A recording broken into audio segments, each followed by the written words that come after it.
Hello दोस्तों, welcome back to our channel. हाँ जी, अपने चैनल में वापस आपका स्वागत है। और आज का टॉपिक तो आपने पढ़ लिया है। क्या मैं बात करने वाला, मीटियोर में कुछ प्रॉब्लम है या नहीं है उसके ऊपर। तो ज़्यादा टाइम वेस्ट नहीं करेंगे, सीधा शुरुआत करते हैं।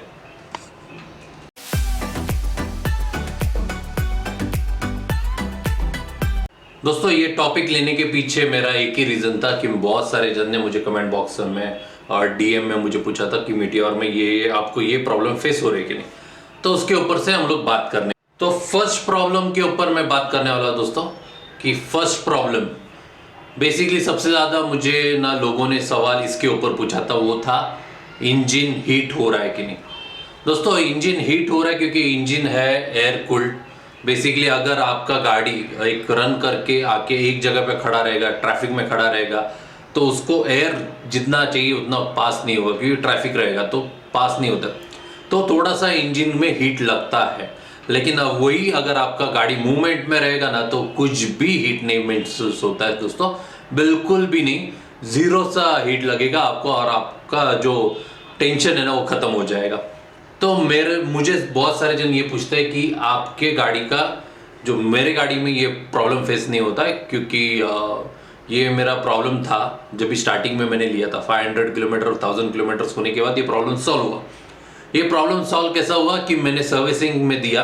सर्विसिंग में देने के बाद उन्होंने जो रेगुलर सर्विस है वो किया।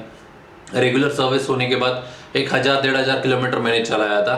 और एक मेरे व्यूअर्स है काले करके, तो उन्होंने भी मुझे यही बोला था, शायद से वो रॉयल एनफील्ड बिलोंग उनके पास है ऑलरेडी, तो उनको मालूम था। तो उन्होंने बोला था 1000 किलोमीटर के बाद आराम से ये इशू सॉल्व हो जाएगा क्योंकि ये तो मेरा पहला बाइक है रॉयल एनफील्ड का, तो इसके लिए मुझे तो इसके बारे में मालूम नहीं था। तो वो प्रॉब्लम मेरा सॉल्व हुआ है। धीरे धीरे ये प्रॉब्लम आपका सॉल्व हो जाएगा। दूसरा सबसे ज़्यादा सवाल पूछा जाता है वो है कि जब भी हम लोग ऑफ राइड के लिए जाते हैं, नहीं तो फिर हम लोग जाते हैं कौन से पहाड़ी एरिया में, तो नहीं तो गड्ढों में चलते हैं, तो बैक में जब भी गड्ढे में गाड़ी जाता है तो बैक में ना हीट होता है, यानी कि जो शॉक अब्जर्वर है उसका काम बराबर से होता नहीं है, वो स्टीफ हो जाता है। दोस्तों, ये शायद से बहुत सारे जन के साथ हुआ रहेगा, लेकिन मेरे गाड़ी के साथ ये हुआ नहीं है। रीज़न इसके पीछे ये रह सकता है दोस्तों कि जो गाड़ी है हम लोग जब भी चलाते हैं, अब ना फुट पैक थोड़ा सा आगे है, अगर हम लोग बैठेंगे तो फुट पैक आगे, तो जब भी हम लोग को सैडल करने का रहेगा तो हम लोग खड़े नहीं हो पाते क्योंकि फुट पैक आगे रहने की वजह से। तो इसके लिए ये प्रॉब्लम हो सकती है क्योंकि गड्ढे में जाने के बाद अपने को हीट वो लेना पड़ रहा है बैक में। तो उसके ऊपर मैं थोड़ा सा R&D कर रहा हूँ और डेफिनेटली उसके ऊपर मैं सोल्यूशन लेके आऊँगा और आपके साथ डेफिनेटली शेयर करूँगा। तो ये सेकेंड प्रॉब्लम है। मुझे वो प्रॉब्लम इतना ज़्यादा बड़ा नहीं लगा, लेकिन बहुत सारे जन ने उधर है ना शॉक अब्जर्वर के बाजू में आपको नट दिया हुआ है, वो आप यानी कि स्पैनर से आप वो चेंजेस कर सकते हैं सॉफ्टनेस के ऊपर। और तो मैं रेकमेंड करूँगा आप सर्विस सेंटर में जाइए, उनसे बात करिए और वो चेंज करिए। और एक जन ने मुझे ये बोला था कि क्या हम लोग जो 350 है, बुलेट 350, क्लासिक 350, उसका शॉक अब्जर्वर यूज़ कर सकते हैं क्या। तो दोस्तों, मैंने अभी तक ट्राई नहीं किया, लेकिन मैं डेफिनेटली मेरे दोस्तों के साथ बात करूंगा और जो रॉयल एनफील्ड का सर्विस स्टेशन है उनसे भी बात करूंगा। अगर पॉसिबल होगा तो डेफिनेटली हम लोग ट्राई करेंगे। तीसरा सवाल मुझे ये पूछा जाता है कि जब भी हम लोग किल स्विच ऑन करते हैं और फिर फ्यूल पंप का आवाज़ आता है कि फ्यूल ये हो रहा है और आवाज़ बंद हो जाता है, फिर हम लोग जब भी इग्निशन देते हैं तो फिर वो वापस फ्यूल पंप का आवाज़ आने को स्टार्ट होता है। तो ये आवाज़ मैंने बहुत सारे बाइक में देखा नहीं है, मीटियोर में है। तो मेरे भी गाड़ी में आ रहा है और मैंने ये सर्विस सेंटर वालों को जाके दिखाया, उनको पूछा ये सब कुछ क्या है, तो उन्होंने बोला BS6 वर्जन है, BS6 वर्जन में ये सब कुछ हो रहा है, तो इतना टेंशन लेने की ज़रूरत नहीं है। फ्यूल इंजेक्टर सिर्फ फ्यूल इंजेक्ट करते रहता है, इंजन को सप्लाई कर रहा है, इसके लिए वो आवाज़ आ रहा है। चौथा जो चीज़ था उसका बहुत सारे जन ने मुझे कमेंट किया था, मुझे बहुत सारे जन ने थैंक यू भी बोला और thank you for your support दोस्तों। और डेफिनेटली ये बहुत इंपॉर्टेंट चीज़ था, वो था बैक रेस्ट। जो पिलियन के लिए जो बैक रेस्ट था वो बहुत ही क्लोज था। और हम लोग ने उसके ऊपर R&D करके उसमें क्लैंप लगा के उसको बैकरेस्ट को बढ़ाया। तो उस वजह से वो जो बैकरेस्ट है उसमें 2 इंच का गैप हो गया, तो फिर पिलियन आराम से सेटिस्फाइडली बैठ रहा है। मम्मी जब सारी पहन के मम्मी बैठती है तो उसको भी अच्छी तरह से बैठने की जगह होती है। वाइफ से भी सारी पहन के बैठती है, उसको भी बैठने के लिए अच्छी तरह से जगह हो रहा है। और मैं राइडिंग जैकेट पहनने का मोस्टली कभी तकलीफ होता था दोस्तों, जब भी मैं राइडिंग जैकेट पहनता था और मेरी वाइफ भी राइडिंग जैकेट पहनती थी, तो वो जो जगह था वो बिल्कुल जगह नहीं बचता था। अभी फिलहाल ऐसा है कि हम लोग अच्छी तरह से बैठ के ये कर रहे हैं। और जो सीट है उसके ऊपर भी मैं R&D कर रहा हूँ, तो जल्दी से आपको वो भी वीडियो लेके आऊँगा। तो नेक्स्ट सवाल है विंडशील्ड के बारे में। तो बहुत सारे जन पूछते हैं कि विंडशील्ड की वजह से कुछ तकलीफ होता है, नहीं होता है। दोस्तों क्या हो गया था, मेरा जो विंडशील्ड का नट था आगे का वो गिर गया था। मैंने ध्यान नहीं दिया, वो मैं चलाने के टाइम पे गिर गया। और वो नट आपको रॉयल इनफील्ड में अवेलेबल नहीं है, तो मैंने बाहर से जुगाड़ करके एक नट लेके आके 0.8 mm का कुछ तो नट है वो लगा के वो मैंने फिक्स कर दिया। क्योंकि उस वजह से क्या होता था कि गाड़ी जब भी चलती थी तो आवाज़ आता, ट्रक ट्रक ट्रक आवाज़ आता था विंडशील्ड का। और विंडशील्ड ऐसा है ना कि मेरी हाइट 6 फीट, तो विंडशील्ड जब भी लगाते हैं हम लोग चला रहे हैं और जब भी विंड आता है तो विंड क्या होता है, डायरेक्टली विंडशील्ड की वजह से रुक जाता है और ऊपर का विंड डायरेक्टली अपना हेलमेट में आके टकरा जाता है, तो उस वजह से ना थोड़ा इरिटेशन होता है।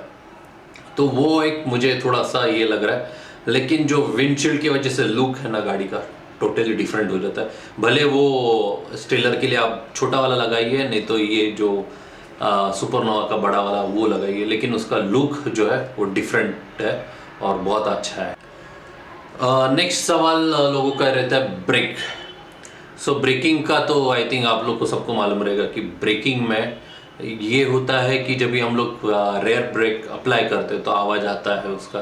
तो मैंने वो सर्विस सेंटर में जाके दिखाया, लेकिन उन लोग सिर्फ यही बोलते हैं कि उसके ऊपर हम लोग कुछ नहीं कर सकते, इतना ही है, ये आवाज़ आएगा ही, सिर्फ उसमें से एयर पास होता है।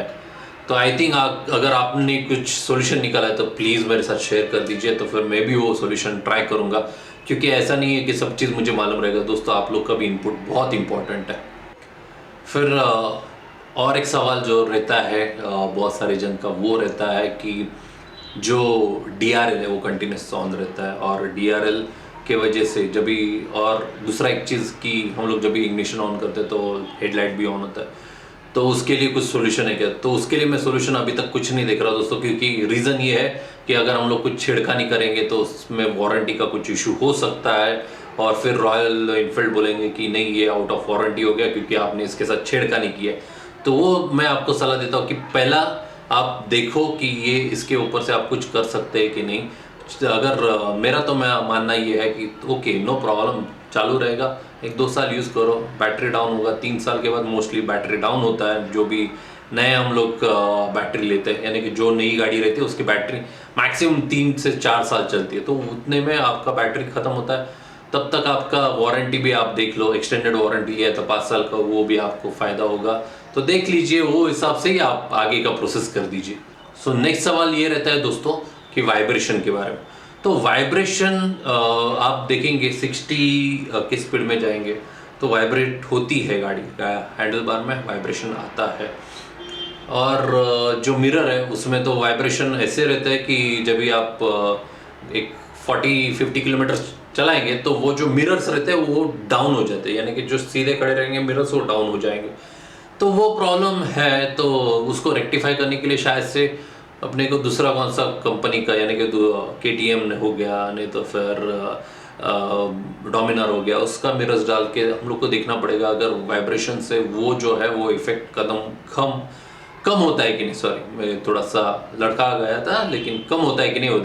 और एक दोस्तों लोग सवाल पूछते हैं वो है माइलेज। तो टू बी फ्रैंक मैंने जो किया है उसमें जो प्लेन हाईवे पे 40 का एवरेज दे रही थी मुझे, और अगर आप हिल सेक्शन करते हैं, घाट सेक्शन करते हैं, किधर ऑफ रोडिंग में जाते हैं, ट्रैफिक में चलाएंगे तो 35 तक आएगा एवरेज, उसके ऊपर नहीं आएगा।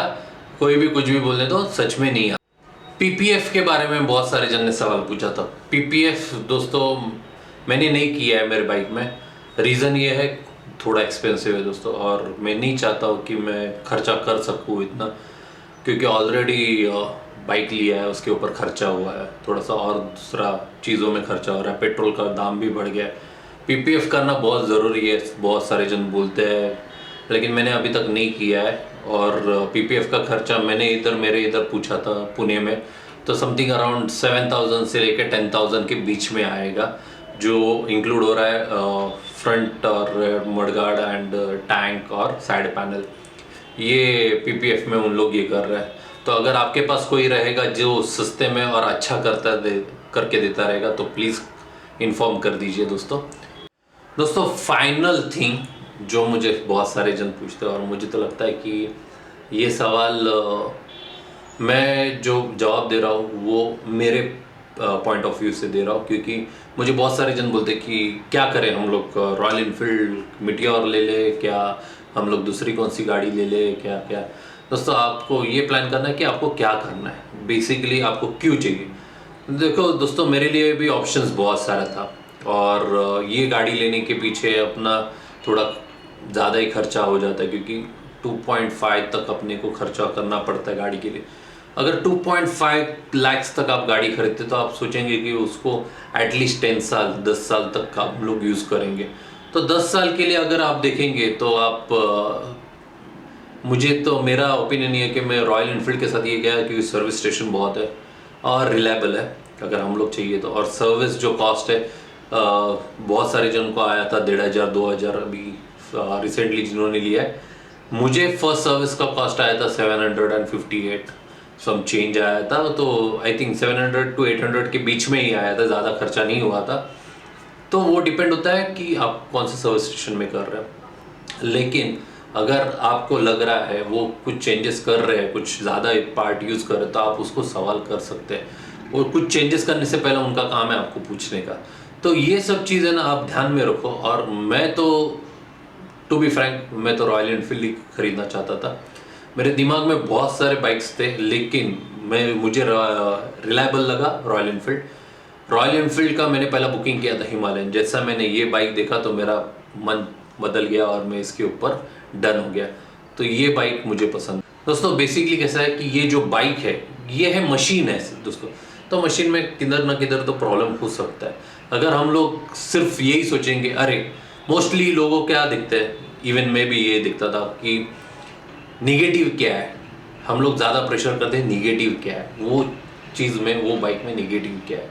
तो हम लोग वो देखने के लिए सबसे ज़्यादा फोकस करते हैं, अरे ये बाइक में निगेटिव क्या है, ये बाइक में निगेटिव क्या है, अरे इसमें ये प्रॉब्लम वो प्रॉब्लम। लेकिन वो प्रॉब्लम ना दोस्तों रिजॉल्व हो सकता है। न्यू बाइक है, नया मशीन है तो मशीन में थोड़ा सा दिक्कत आएगा। कौन सा मशीन में नहीं आता है, कौन सा मशीन में आता है। लेकिन मेरा रिकमेंडेशन आप लोग के लिए है कि meteor is really good bike, और आप वो लेके पछताओगे नहीं दोस्तों, नहीं पछताओगे। क्योंकि ये मेरा ओनरशिप का भी रिव्यू मैं बोल रहा हूँ, मेरा 3,000 के ऊपर मैंने अभी तक रन किया है। और फिलहाल मैं गाड़ी नहीं चला पा रहा हूँ क्योंकि थोड़ा सा मेरा हेल्थ इश्यू है। लेकिन मैं आपको ये सजेस्ट करूँगा कि हाँ, आप मीटियोर ले सकते हो और बहुत ही अच्छी गाड़ी है।